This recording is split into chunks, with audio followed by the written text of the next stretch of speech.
Detective Patrick Kennedy एक लंबे कद का आदमी था जिसकी मौजूदगी से क्रिमिनल्स की पतलून गीली हो जाती थी, जिसका कारण था उसकी बड़ी मूछें और सख्त रवैया।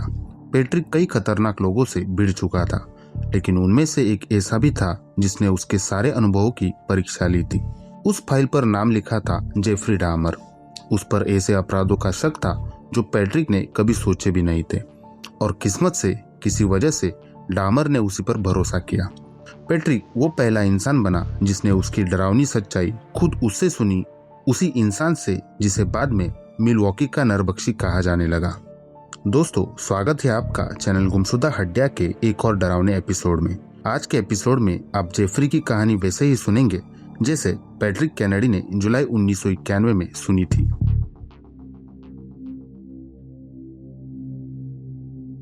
जेफरी के मुताबिक ये सब शुरू हुआ साल 1978 में। उस वक्त वो अपने घर में अकेला रह रहा था। 6 जून की शाम जब वो घर से लौटा तो रास्ते में उसे एक लड़का दिखा जिसने लिफ्ट मांगी, जिसके बाद जेफरी ने उसे घर बुला लिया। उस लड़के का नाम था स्टीवन हिक्स, जो 19 साल का था। दोनों ने मिलकर शराब पी, बातें की और साथ वक्त बिताया। जेफरी को उसका साथ अच्छा लगा, लेकिन जब स्टीवन ने घर जाने की बात कही तो जेफरी को ये बिल्कुल अच्छा नहीं लगा। उसी उलझन और बेचैनी में उसने एक खतरनाक कदम उठाया।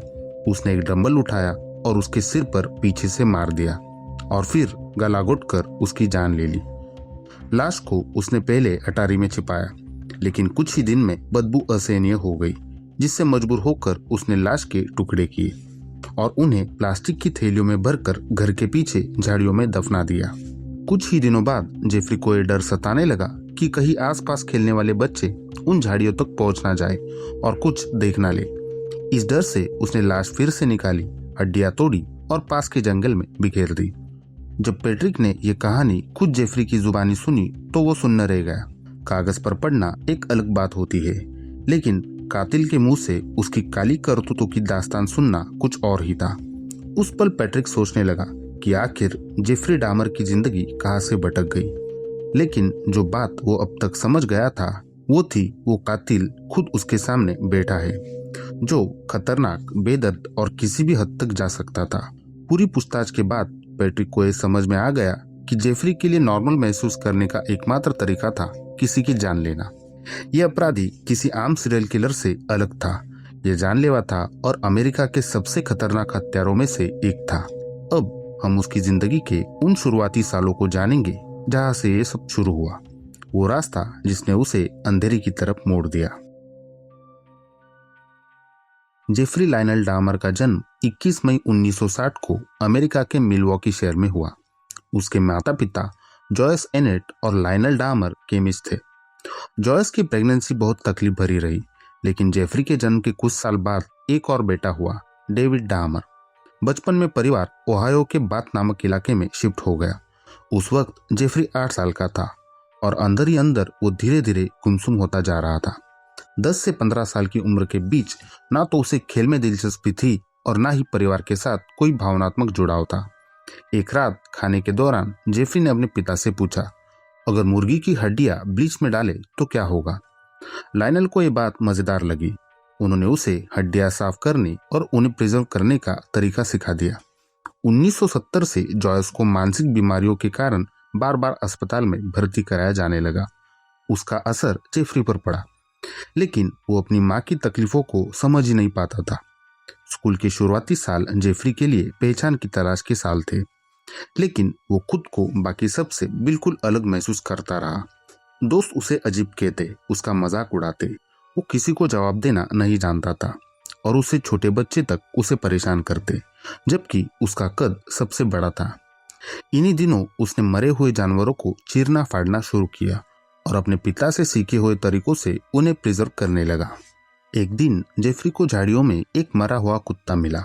उसने उसका पेट चीर कर देखा कि अंदर क्या होता है और उसके बाद उसकी खोपड़ी को लकड़ी की छड़ी पर गाड़ दिया। फिर उसने एक दोस्त को बुलाया और कहा कि ये सब उसे ऐसे ही मिला है, बस मजाक करने के लिए। 1975 और 1976 के बीच जेफरी ने मिर्गी के दौरे आने का नाटक करना शुरू कर दिया। उसके दोस्त उस पर खूब हंसते और उसे बार बार वैसा करने के लिए कहते। इसी समय स्कूल में डामर फैन क्लब नाम का एक ग्रुप बना। जिसमें माइक, नील, केंट और जॉन वेगडर्फ जैसे लड़के शामिल थे।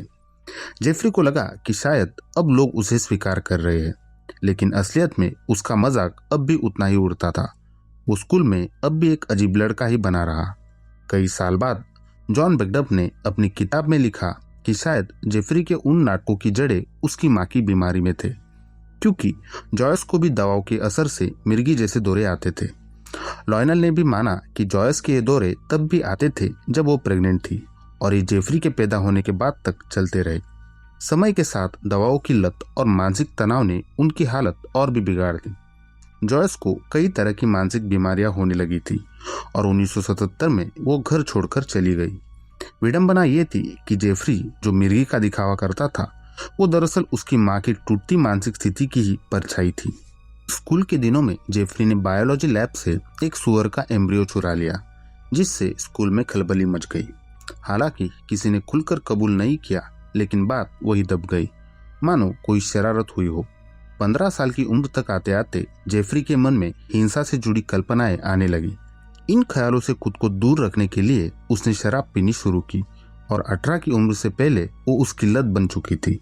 वो दिन भर साइकिल लेकर घूमता रहता और मरे हुए जानवर ढूंढता, ताकि उन्हें काटकर उनके शरीर की स्टडी कर सके। कुछ रिपोर्टों में कहा गया कि शायद बचपन में उसके साथ यौन शोषण हुआ था, लेकिन इसकी कभी पुष्टि नहीं हो सकी। और जब पारिवारिक समस्याओं और स्कूल की तंगहाली जुड़ गई, तो उसने खुद को एक अलग ही दुनिया में कैद कर लिया। अपने घर के पास उसने मरे हुए जानवरों के लिए एक तरह का कब्रिस्तान बना रखा था।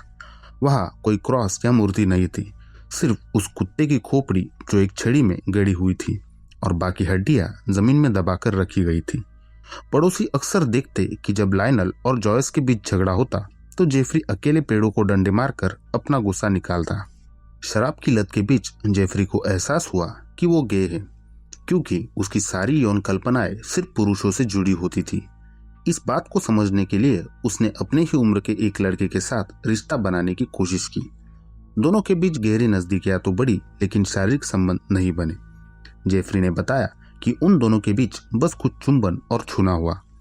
स्कूल में किसी को उसकी यौन रुचियों का अंदाजा नहीं था, पर यह बातें बहुत बात सामने आई जब उसके अपराध खुलकर दुनिया के सामने आए। उसके मन में अधीनता से जुड़ी कल्पनाएं चलती रहती थी, जिन्हें असल जीवन में हासिल कर पाना आसान नहीं था।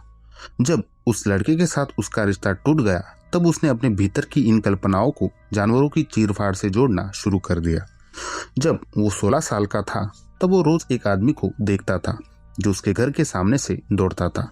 उसने सोचना शुरू कर दिया कि एक दिन वो उसे पकड़कर बेहोश कर देगा और फिर अपनी इच्छाएं पूरी करेगा। एक दिन वो बेसबॉल बैट लेकर झाड़ियों में छिप गया। उसका पूरा प्लान तैयार था, लेकिन संयोगवश उस दिन वो आदमी दौड़ने नहीं आया। ये पहली बार था जेफरी अपने किसी खतरनाक योजना को हकीकत बनाने के इतने करीब पहुंचा था, लेकिन वक्त अभी बाकी था। 1977 तक आते आते जेफरी की पढ़ाई पूरी तरह से बिगड़ चुकी थी। उसे स्कूल में कोई दिलचस्पी नहीं रह गई थी। उसी साल स्कूल में स्टूडेंट यूनियन के इलेक्शन हुए। डामर फैन क्लब ने मजाक में एक काल्पनिक उम्मीदवार खड़ा किया, जिसका नाम था अल रिबो। जॉन बेकडर्फ ने अपनी किताब में उस मजाक को उस साल के सबसे दिलचस्प वाकया बताया, जब जेफरी रिबो चिल्लाते हुए पूरे स्कूल में घूमता रहता था। जॉन ने अल रिबो के पोस्टर बनाए और पूरे स्कूल में चिपका दिए। जब स्कूल प्रशासन को इस मजाक की भनक लगी, तो उन्होंने उसे तुरंत उम्मीदवारों की लिस्ट से हटा दिया। इसके जवाब में स्टूडेंट्स ने रिबो को आम सहमति से चुना जाए का नारा लगाना शुरू कर दिया। और आश्चर्य की बात यह रही कि जब वोटिंग हुई, तो काल्पनिक रिबो को सबसे ज्यादा वोट मिले। हालांकि स्कूल प्रशासन ने परिणाम रद्द कर दिए और दोबारा चुनाव करवाए। फैन क्लब को प्रिंसिपल ऑफिस बुलाकर सख्त डांट पड़ी। इस पूरी कहानी में दिलचस्प बात यह थी कि ऊपर से ये बस एक स्कूल का मजाक लगता है, लेकिन अंदर से यह दिखाता है कि जेफरी कितना अकेला था। अगर हालात अलग होते, तो शायद वो भी दूसरों की तरह सिर्फ एक आम लड़का होता। लेकिन सच्चाई ये थी कि स्कूल में कोई भी उसे अपना दोस्त नहीं मानता था। इन सब के बावजूद उसने किसी तरह स्कूल पास कर लिया, लेकिन उसी साल उसके माता पिता ने तलाक ले लिया। हालांकि उसने घर में कभी हिंसा नहीं देखी, लेकिन हमेशा चीखे, तनाव और खामोशी का बोझ था। शुरुआत में वो माँ और छोटे भाई डेविड के साथ रहा, लेकिन कुछ ही समय बाद दोनों उसे अकेला छोड़कर चले गए। जाने से पहले माँ ने उससे कहा कि वो किसी को भी, यहाँ तक कि उसके पिता को भी कुछ ना बताए। अब वो पूरी तरह अकेला रह गया था, ना खाना, ना पैसे और ना ही कोई देखभाल करने वाला। पिता किसी होटल में रह रहे थे और माँ दूसरे शहर चली गई थी। इसी अकेलेपन और खालीपन के बीच जून 1978 में जेफरी ने रास्ते में एक लड़के को देखा जो रॉक फेस्टिवल के लिए लिफ्ट मांग रहा था। स्टीवन हिक्स गे नहीं था। ये बात जेफरी को जल्द ही समझ में आ गई जब वो उसे अपने घर बियर पीने के लिए लेकर गया। बाद में स्टीवन के माता पिता ने अपने बेटे के बारे में ऐसा बताया जिस पर उन्हें गर्व था। उन्होंने ये भी कहा कि वो शराब, सिगरेट और ट्रैफिक चलानों जैसी आम परेशानियों से जूझ रहा था। स्टीवन ने वादा किया था कि वो अपने पिता के जन्मदिन पर घर लौटेगा, लेकिन वो कभी नहीं पहुंचा। उसके परिवार को सच्चाई जानने में लगभग 13 साल लग गए। हत्याकांड के अगले दिन जेफरी ने एक चाकू खरीदा और स्टीवन के शरीर के टुकड़े किए। 1991 में जब पुलिस उस पुराने घर तक पहुंची तो उन्होंने वहां की जमीन, दीवारों और छत पर सूखे खून के निशान पाए। जेफरी ने शव के हिस्सों को घर के पीछे की झाड़ियों में छिपाने की कोशिश की, लेकिन जल्द ही उसे बदबू की समस्या से जूझना पड़ा। 21 जून 1978 को वो हार्डी रोड के पास कचरा फेंकने जा रहा था। तभी एक पुलिस अफसर ने उसे रोका और एक दूसरा अफसर मदद के लिए बुलाया गया। उन्होंने उसका ब्लड टेस्ट किया और हैरानी की बात यह थी कि उस रात जेफरी ने शराब नहीं पी थी।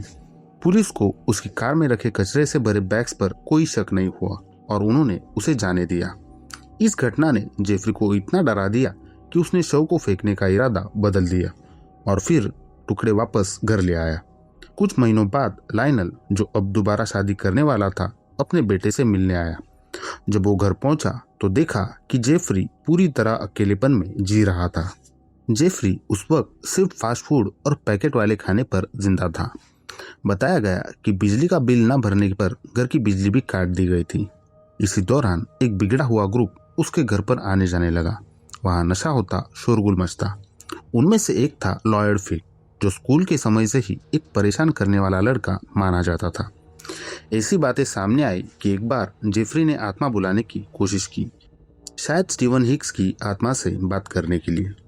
जॉन मैकडफ की किताब के अनुसार ये जानकारी मिल्वॉकी जर्नल और मिल्वॉकी सेंटिनल की रिपोर्ट से मिली थी। 30 जून 1978 को जेफरी को फिर से स्टीवन के शरीर के अवशेषों से निपटना पड़ा। उसने सड़ी हुई चमड़ी को अलग किया और बाकी अंगों को प्लास्टिक की थैलियों में भरकर सड़क किनारे रख दिया। हड्डियां अलग करके एक नाले में डाली गई और नाले के मुंह को उसने हथौड़े से कुचल दिया। कपड़े उसने घर के बाहर बारबेक्यू ग्रिल में जला दिए और गहने पास ही की नदी में फेंक दिए। मैकडफ को अगस्त 1978 की एक घटना याद है जब लॉयड फिग ने कहा था, मेरे पास एक ऐसा रहस्य है जो अंदर ही अंदर मुझे खा रहा है। उसे कभी नहीं पता चला कि वो रहस्य क्या था, लेकिन आज उसे लगता है कि वो स्टीवन हिक्स की मौत से जुड़ा हो सकता था। उसी साल ये अफवाह भी फैली कि जेफरी और लॉयड ने एक कार चुराई थी और उसे लेकर पूरे शहर में घूमते रहे। जब स्कूल की पढ़ाई खत्म हुई तो कोई भी जेफरी से दोस्ती नहीं चाहता था, सिवाय लॉयड फिक के, क्योंकि दोनों को ही लोग अजीब समझते थे। लायनल को महसूस होने लगा था कि जेफरी के साथ कुछ गंभीर गड़बड़ है और उसने उसे सुधारने की कोशिश की। उसने बेटे को ओहायो स्टेट यूनिवर्सिटी में दाखिला लेने के लिए प्रोत्साहित किया। उसे ये भी समझ में आ गया था कि मरे हुए जानवरों के प्रति जेफरी का आकर्षण किसी वैज्ञानिक रुचि से नहीं बल्कि किसी और वजह से था। इसलिए उसने उसे ये आदत छोड़ने के लिए कहा। फिर भी जेफरी अब भी अपने जेब में प्लास्टिक की थैलियां लेकर चलता था ताकि जब भी कोई मरा जानवर दिखे वो उसे जंगल में ले जाकर छिप कर देख सके। शराब की लत इतनी बढ़ चुकी थी कि वो पढ़ाई पर ध्यान ही नहीं दे पा रहा था। जब लायनल एक दिन कॉलेज में उससे मिलने पहुंचा तो उसने जेफरी को नशे में धुत, गंदे और अस्त-व्यस्त डॉर्म रूम में पाया।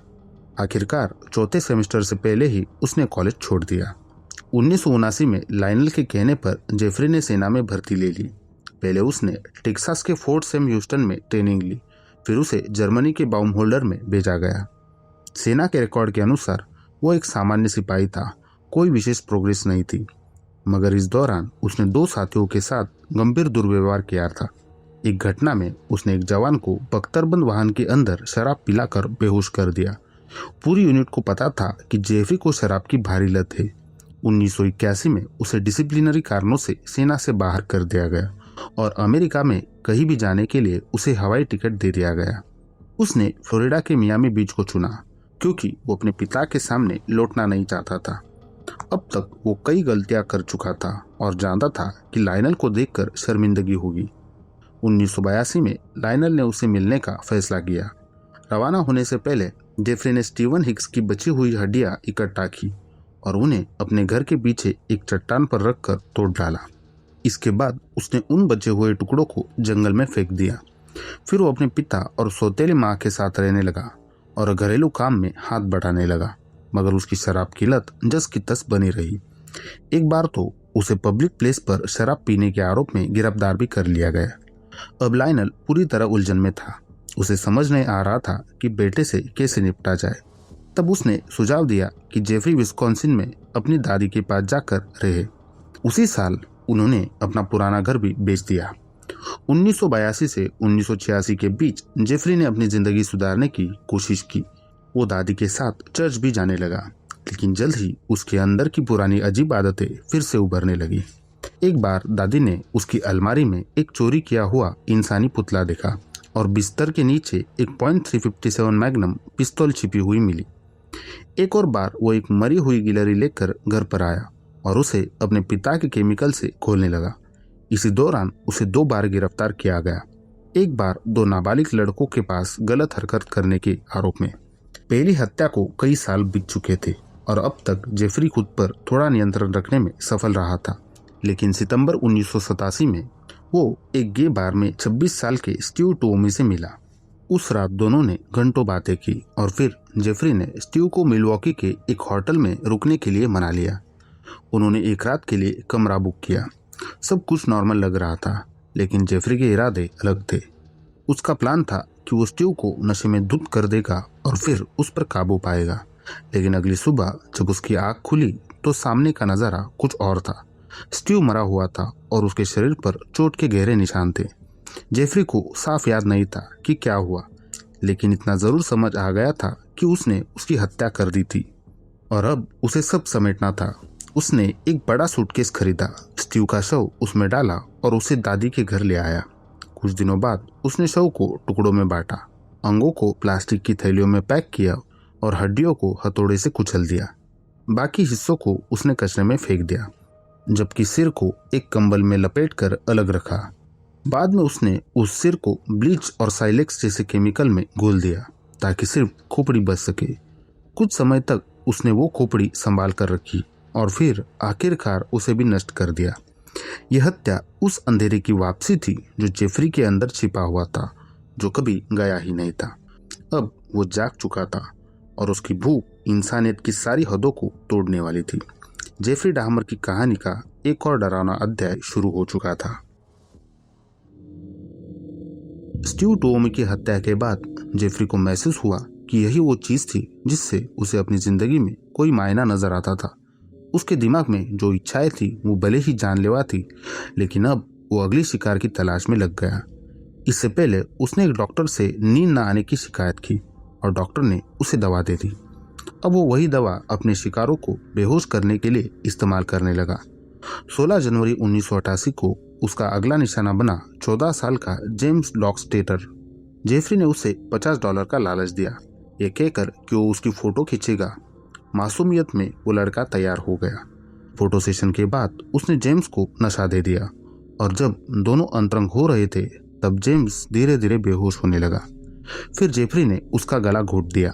उसने शव को करीब 2 हफ्ते तक छिपा कर रखा, फिर टुकड़े किए और सिर को प्रिजर्व किया। 24 मार्च 1988 को उसने रिचर्ड गुएरा नाम के 22 साल के युवक को भी $50 का ऑफर दिया और वही प्रक्रिया दोहराई। उसे नशा दिया, मार डाला, टुकड़े किए और सिर को कुछ दिन तक अपने पास रखा। 1 महीने बाद वो एक और लड़के को दादी के घर ले आया, लेकिन इस बार दादी को कमरे से अजीब आवाजें सुनाई दी। अगले दिन जेफरी ने उस युवक को अस्पताल पहुंचा दिया क्योंकि दादी को शक हो गया था। कमरे से आती बदबू और उसका अजीब व्यवहार अब और छिप नहीं रहा था। आखिरकार दादी ने कह दिया या तो वो घर छोड़ दे या ऐसी हरकतें बंद करे, जिसके बाद वो मिलवॉकी के पश्चिमी इलाके में रहने लगा, एम्ब्रोसिया नाम की चॉकलेट फैक्ट्री के पास जहां वो काम करता था। 26 सितंबर 1988 को जेफरी को 13 साल के एक लड़के को नशा देकर उसके साथ गलत हरकत करने के आरोप में गिरफ्तार कर लिया गया। उसे 5 साल की प्रोबेशन की सजा सुनाई गई और यौन अपराधी के रूप में दर्ज किया गया। कुछ समय बाद वो फिर से अपनी दादी के घर लौट आया और वहीं रहने लगा। वहीं रहते हुए उसने और लोगों को निशाना बनाया, जिनमें एक था एंथनी सीयर्स, जिसे उसने 25 मार्च 1990 को मार डाला। उसकी खोपड़ी जेफरी ने सबसे लंबे समय तक अपने पास रखी। उसी साल मई में वो मिलवॉकी के उस अपार्टमेंट में शिफ्ट हुआ जो आगे चलकर कुख्यात हो गया, क्योंकि वहीं पर उसने अपने ज्यादातर अपराधों को अंजाम दिया। मई के आखिर में जेफरी ने गलती से वो दवा पी ली जो अगली शिकार को देने वाला था और खुद ही बेहोश हो गया। जब उसे होश आया तो उसने देखा कि उसके $300, कपड़े और बाकी सामान चोरी हो चुका था।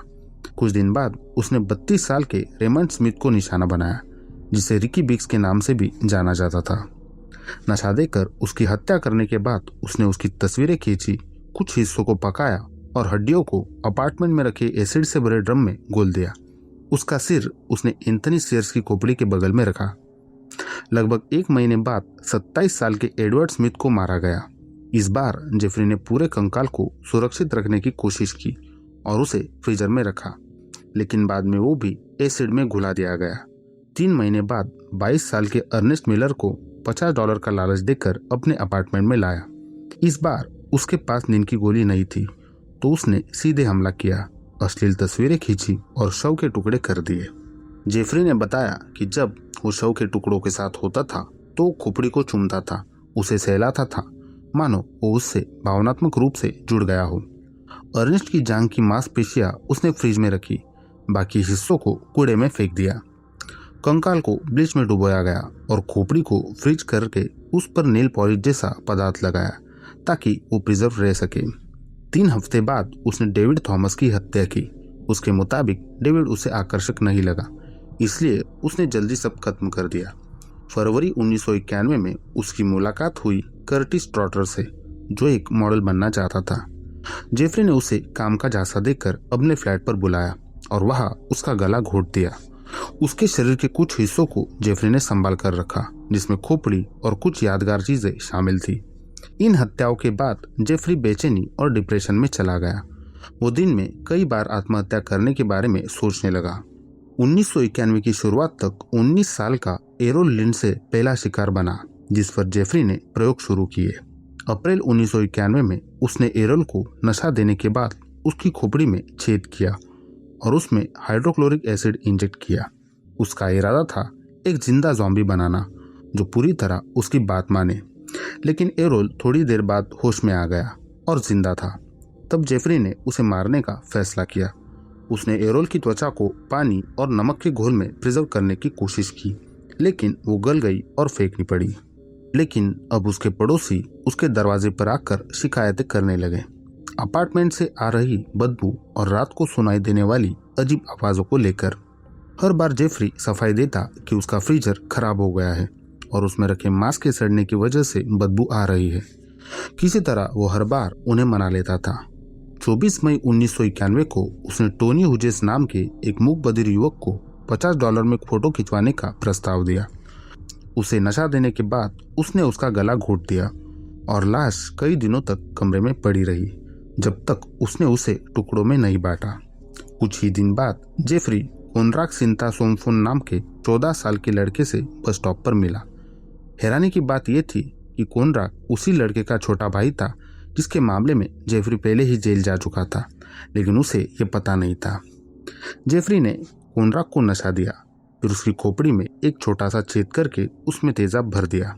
उसी दौरान जब वो किचन में था, कोनराक होश में आ गया और किसी तरह भागकर सड़क पर पहुंच गया, जहां पुलिस ने उसे भटकी हुई हालत में पाया। पुलिस ने सोचा कि ये बस नशे में धुत कोई युवक है और उसकी बातों को गंभीरता से नहीं लिया। तभी जेफरी वहां पहुंचा और कहा कि कोनराक उसका दोस्त है और वो उसकी देखभाल कर रहा है। पुलिस ने उस लड़के को वापस जेफरी के हवाले कर दिया, बिना ये जाने कि वो उसे मौत के मुंह में लौटा रहे हैं। कुछ ही समय बाद जेफरी शिकागो गया गे प्राइड परेड के दौरान, जिसे शिकागो गे प्राइड परेड के नाम से जाना जाता है। रास्ते में उसकी मुलाकात हुई मैट टर्नर से, जिसे वो अपने साथ मिलवॉकी ले आया। ट्रेन का टिकट लेने के बाद जेफरी मैट टर्नर को अपने अपार्टमेंट लाया, जहां उसे नशा देकर मार डाला। उसकी खोपड़ी को प्लास्टिक बैग में रखकर फ्रीजर में डाल दिया गया।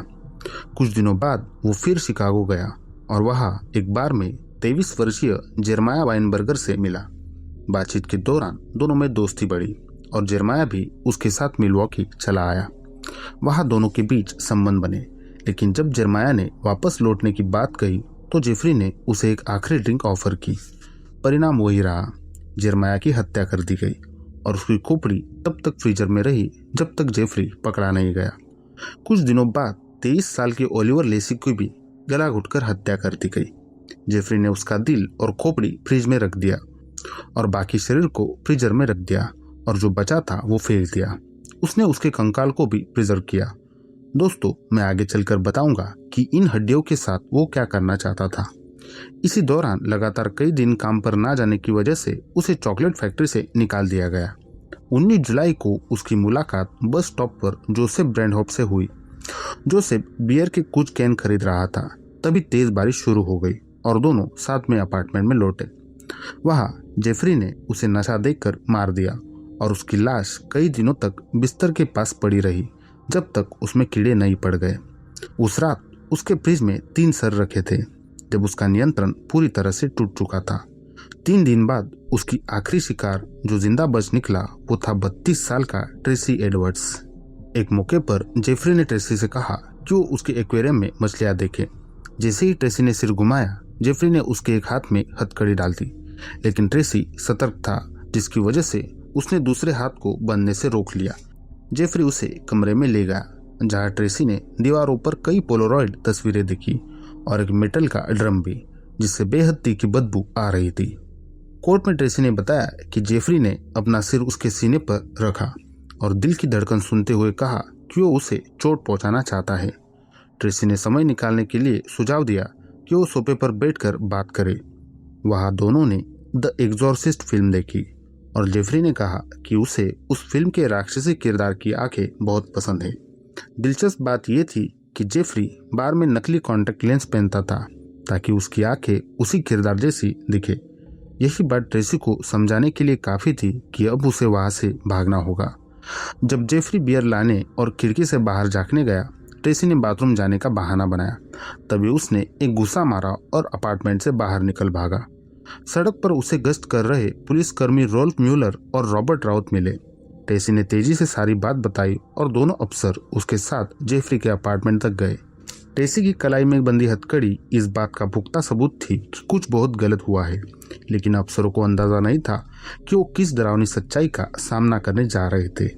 उस आदमी के घर में जो बाहर से शांत और फ्रेंडली लगता था, जो था जेफरी डाहमर।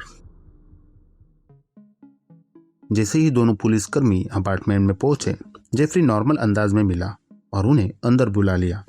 उसने तुरंत मान लिया कि हथकड़ी उसी ने ट्रेसी को लगाई थी। जब पुलिस ने चाबी के बारे में पूछा तो उसने कहा कि वो बिस्तर के पास है। पुलिस अफसर रोल्फ म्यूलर खुद चाबी लेने गया।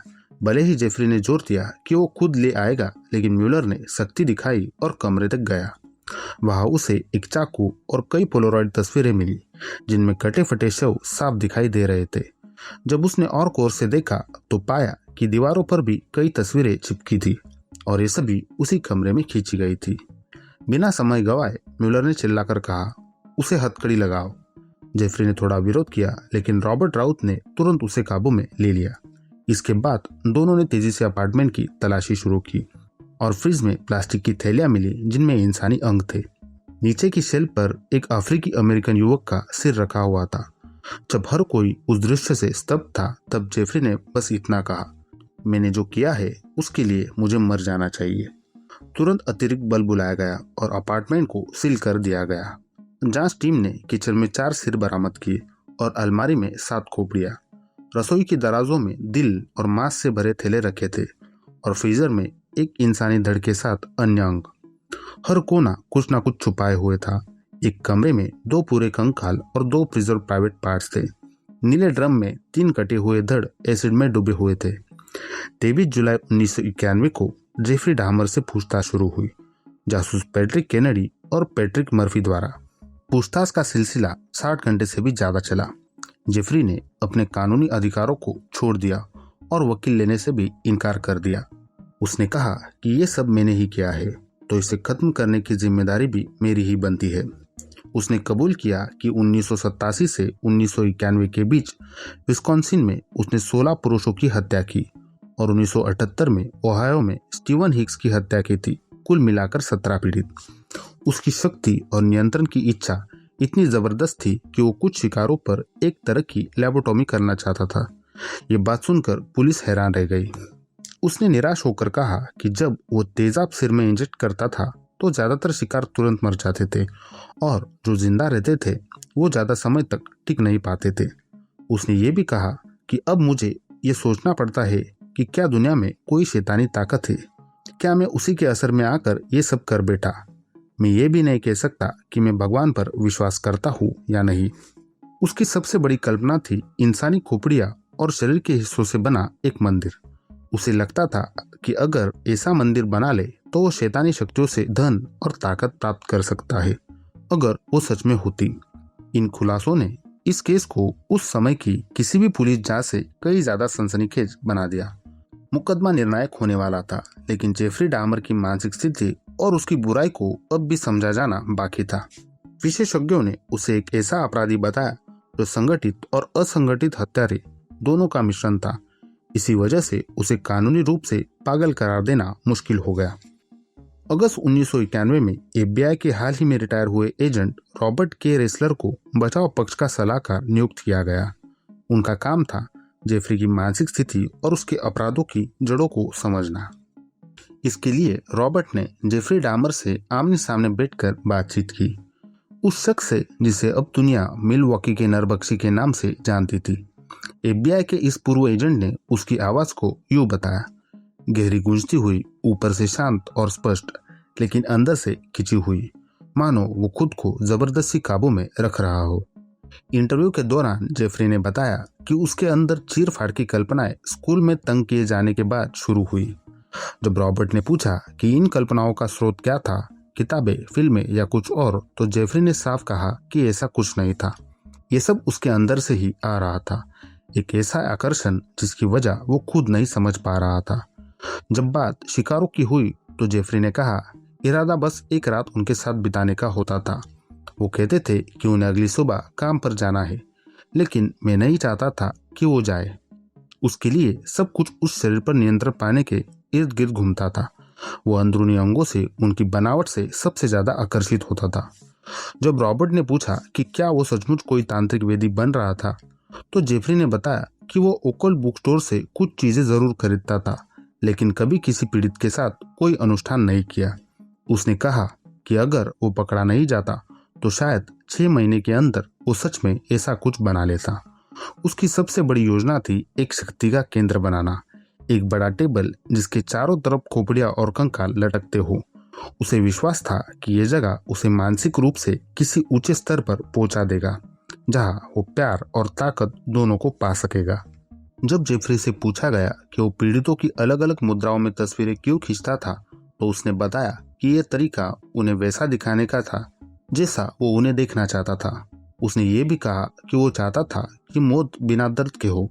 उसका कभी किसी को तकलीफ देने का इरादा नहीं था, लेकिन सच्चाई ये थी कि कई बार वो पीड़ितों की खोपड़ी में छेद करता और वो उस समय जिंदा होते थे जब वो उनमें तेजाब डाल रहा होता, जिसे साफ दिखता था कि उसकी सोच और असलियत में कितना बड़ा फर्क था। जब नरभक्षण की बात आई तो जेफरी ने हैनिबल लेक्टर जैसे किसी फिल्मी किरदार की याद दिला दी। उसने कहा कि वो पीड़ितों के अंग इसलिए खाता था ताकि वो उसका हिस्सा बन जाए। ये सिर्फ एक शारीरिक प्रक्रिया नहीं थी, इसमें भावनात्मक और यौन दोनों पहलू शामिल थे। अपनी पसंद के बारे में उसने बताया कि वो सिर्फ वयस्क पुरुषों में ही रुचि रखता था, चाहे वो गोरे हो या फिर काले। उसने कहा कि लोगों को लगता था कि वो नस्लभेदी था, लेकिन ऐसा नहीं था। उसने ज्यादातर अश्वेत पुरुषों को इसलिए चुना क्योंकि वो गे बार में ज्यादा मिलते थे। हालांकि जब उससे पूछा गया कि उसका आदर्श साथी कैसा होता, तो उसने स्वीकार किया कि उसे गोरे, आकर्षक और पूरी तरह नियंत्रण में रहने वाले पुरुष पसंद थे। उसके अपराधों का मूल कारण था शारीरिक आकर्षण। यौन संबंध कभी सहमति से नहीं होते थे। वो तब होते थे जब सामने वाला या तो बेहोश होता या मरा हुआ। उसके हर काम की प्रेरणा यही थी कि वो व्यक्ति उसे कितना उत्तेजित करता है। जब उससे पूछा गया कि क्या उसने कभी खून पिया है, तो उसने जवाब दिया कि उसने कभी कभी ऐसा किया है, लेकिन सिर्फ जिज्ञासा के कारण। उसे ना वो अच्छा लगा, ना ही उसमें कोई विशेष आनंद मिला। हालांकि वो उन जगहों पर जरूर जाता था जहां उसे संभावित शिकार मिल सकते थे, लेकिन उसने रॉबर्ट को बताया कि ज्यादातर मुलाकातें अचानक होती थी, बिना किसी प्लान के। ये बात दिलचस्प थी, क्योंकि इससे लगा मानो वो कुछ जिम्मेदारी पीड़ितों पर डालना चाहता था, क्योंकि अक्सर वही लोग पहले आकर उससे बातचीत या फ्लर्ट करते थे। इस इंटरव्यू के आखिर में, जिसे माइंड हंटर प्रोफाइल 2 नामक किताब में प्रकाशित किया गया, रॉबर्ट के रेसलर ने यह निष्कर्ष निकाला कि जेफरी डामर को जिंदगी भर जेल में रहना चाहिए, लेकिन सबसे उपयुक्त जगह कोई मानसिक अस्पताल होती। उन्होंने कहा कि जेफरी मानसिक रूप से बीमार था, भले ही कभी कभी वो नॉर्मल दिखता हो और अपने व्यवहार को तर्क से समझ पाता हो। 30 जनवरी 1992 को जेफरी डामर पर 17 हत्याओं का आरोप लगाया गया। उसने खुद को मानसिक अस्वस्थता के आधार पर निर्दोष बताया, लेकिन जूरी ने उसे मानसिक रूप से सक्षम माना और 15 हत्याओं में दोषी ठहराया। उसे कुल 957 सालों की सजा सुनाई गई, जो विस्कॉन्सिन स्टेट में दी जाने वाली अधिकतम सजा थी। अदालत में अपने आखिरी बयान में जेफरी ने कहा कि उसने शवों की पहचान कराने की पूरी कोशिश की और ये उसका सबसे अच्छा प्रयास था। उसने माफी मांगी और कहा कि वो उन परिवारों की नफरत को समझता है और खुद को भी उसी घृणा का पात्र समझता है। जेल में जेफरी पर 2 बार हमला हुआ। पहला हमला जुलाई 1994 में हुआ, जब एक कैदी ने धार्मिक सभा से लौटते समय उस पर हमला कर उसकी गर्दन काटने की कोशिश की। दूसरा हमला 28 नवंबर 1994 को जेल के जिम में हुआ। उस दिन जेफरी और एक अन्य कैदी को क्रिस्टोफर स्कावर नाम के एक कैदी ने झाड़ू के डंडे से पीटा।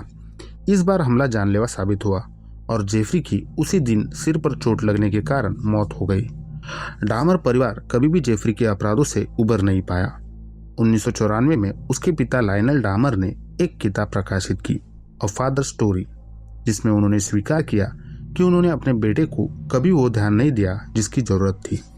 उन्होंने ये भी माना कि उन्हें कुछ संकेत पहले से मिल गए थे, लेकिन उन्होंने कभी कुछ नहीं किया। जेफरी की मां जॉयस एनेट ने अपना जीवन एड्स से पीड़ित लोगों की मदद में समर्पित कर दिया। उसके मरने के बाद उन्होंने एक सार्वजनिक बयान में कहा, क्या अब सब खुश है? इसके बाद उन्होंने कभी कुछ नहीं कहा। 27 नवंबर 2000 को जॉयस की कैंसर से मृत्यु हो गई। जेफरी का भाई डेविड डामर अपना नाम बदल चुका है और तब से गुमनामी में जी रहा है। पुराने डामर फैन क्लब के सदस्य अब अलग अलग रास्तों पर चले गए हैं। माइक मिडवेस्ट की एक यूनिवर्सिटी में प्रोफेसर है, केंट एक सरकारी कर्मचारी बन गया है और नील एक सक्सेसफुल बिजनेसमैन है। इस ग्रुप का सबसे प्रमुख चेहरा जॉन बेकडव एक प्रसिद्ध कार्टूनिस्ट बन चुका है। उसकी किताब माय फ्रेंड डामर को इस पुरानी कहानी के सबसे गहरे दस्तावेजों में से एक माना जाता है। उसने कहा कि अगर उसे पता होता कि जेफरी के दिमाग में क्या चल रहा है और क्या होने वाला है, तो वो जरूर कुछ करता, लेकिन चूंकि किसी को कुछ पता नहीं था, इसलिए पछतावा तो है।